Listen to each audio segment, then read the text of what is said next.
This is CPM Calculus, Chapter 4, number 84. So here we're asked to use the Fundamental Theorem of Calculus to evaluate each expression. Okay? So here in A, we have the derivative of the integral, right? And what does that mean that we can do? Well, if you remember the Fundamental Theorem of Calculus, well, let's just do this first, okay? As if we didn't, well, let's use it because it says use it.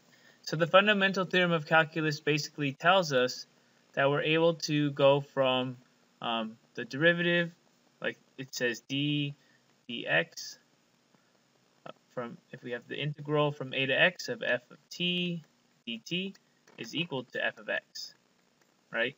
So here we have exactly that, the derivative and the integral from some constant to a variable of a function. So this is equal to 3x minus 5 using the Fundamental Theorem of Calculus.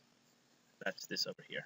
This is part of it, right? There's two parts. The other part is the integral from a to b of f of x dx equals the antiderivative starting at b minus the antiderivative at a. All right, let's go on to part B. Part B, here we have the integral of the derivative. Okay, so this one is not exactly the same because the Fundamental Theorem of Calculus talks about the derivative of the integral. But we can still go ahead and look at that here. Here, the derivative first, right? We have 3 to x dx on the outside. Here, what's the derivative of 3x minus 5? Well, that's just 3, right? And what's the integral of this? Well, the Fundamental Theorem of Calculus allows us to say this is the antiderivative, right? 3x to the power of 1 over 1 using the boundaries 3 to x, right? And that gives us plugging in x, 3 times x, minus plugging in 3, 3 times 3, right? Plugging in x, plugging in 3, which is 3x minus 9. Okay? So that's A and B are different, and we're also doing them in a different order. So let's go into C. C, we have the derivative of the integral, right, of 3x minus 5, same expression. But what do we notice here? Well, right away I know this is equal to 0. Why do I know this is equal to 0? Because I know that the integral, right, the definite integral is going to be some constant value. And then I know that after I do the integral of this and I get a constant value, the derivative of that is equal to 0. The derivative of any constant is 0. But let's go ahead and look at it closely. Let's go ahead and do the antiderivative. That's 3x squared over 2 minus 5x, right? The boundaries are from 3 to 5. Simplifying that, plug in the 5, we have 3 times 5 squared over 2 minus 5 times 5 minus, in parentheses, 3 times 3 squared over 2 minus 5 times 3, right? But when we take the derivative of this, I don't even need to go ahead and simplify this. I know these are all constants. So taking the derivative of a constant is just, this is 0 minus 0 minus 0 minus 0, right? So that's all equal to 0.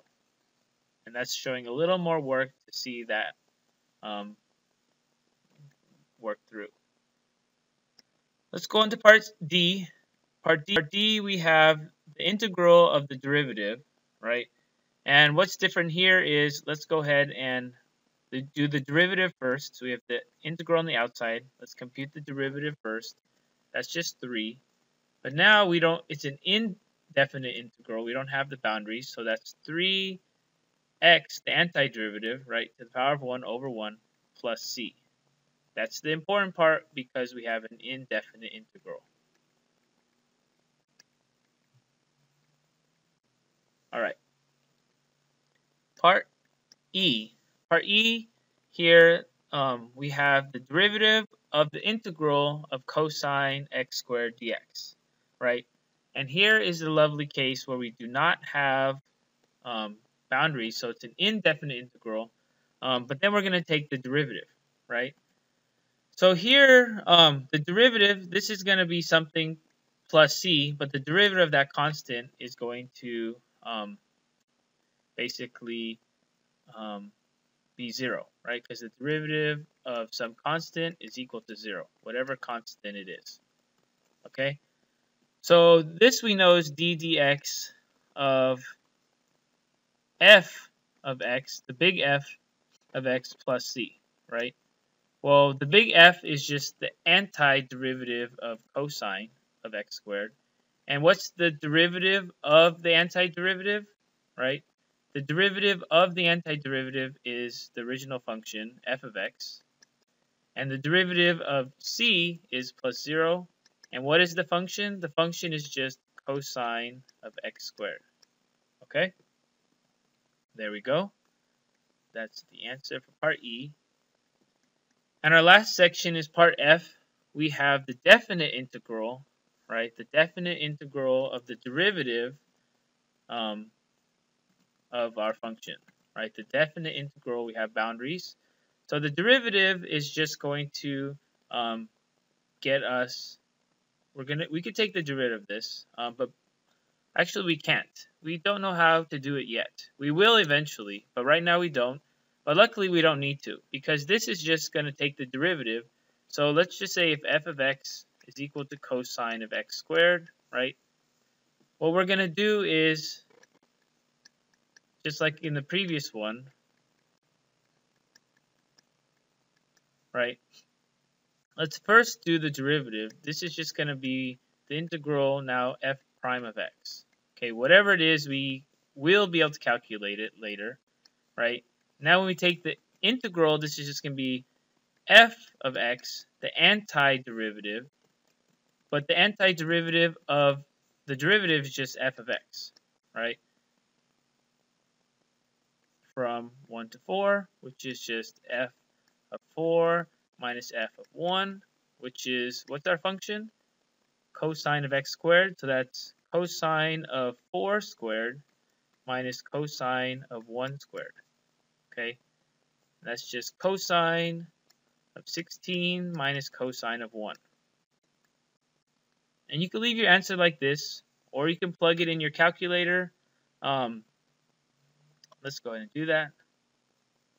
So if I plug this in my calculator, I want to make sure I'm in radians mode. I am. Okay. And cosine of 16 minus cosine of 1.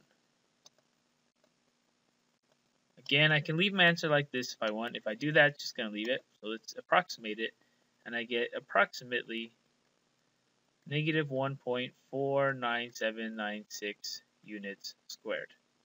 And again, I want my calculator in radians because I'm not told anything about degrees, and radians is standard. Okay, degrees is only if we're told like we have an angle measure in degrees. All right, so that ends for us CPM Calculus Chapter 4, number 84.